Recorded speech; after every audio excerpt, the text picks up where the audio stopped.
If anyone lets their presence be known, it's the giant mascots known as the Budweiser Clydesdales Over Rico. that have been an American icon on commercials and a staple of the Anheuser-Busch brand since 1933. Both these guys are 6. The company's East Coast hitch, based out of Merrimack, New Hampshire, spent a week on the mid-coast, where hundreds gathered in the streets of Rockland to get pictures and videos of the 8 horses coming down Main Street, where they delivered what many onlookers would consider the most beloved cargo there is.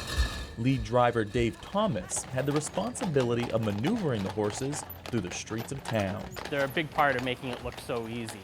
And then it just takes a lot of practice and coordination to be able to make all the maneuvers that we need to do day to day.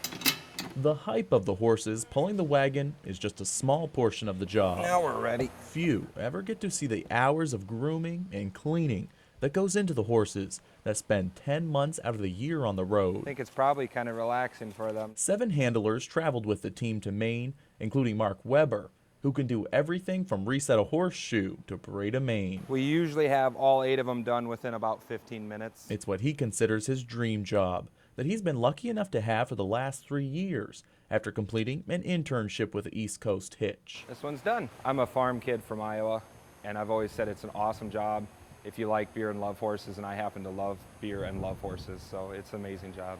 It's not easy for a Clydesdale to make the cut. They all have to have 4 white socks, a white blaze, a dark brown body, black mane and tail, as well as reach a certain height and weight.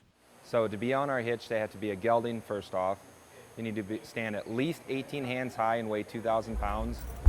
A ton of horse that has been trucked from coast to coast, visiting some of the most iconic places in the U.S. Like I've driven the team in Times Square, on the racetrack at the Daytona 500 right before the race starts. At every single one of those stops, it wasn't just the giant celebrities showcased, but also the hitch's iconic Dalmatian named Barley, who for every ride has the best seat in the house. Sometimes you get the feeling when you're sitting on the wagon that you're just driving into a sea of people. Who gather in the streets, sidewalks, and from porches to see the Budweiser Clydesdales up close and personal. Because there are few things that are more American or more impressive than the hitch of 8 pulling the big red wagon.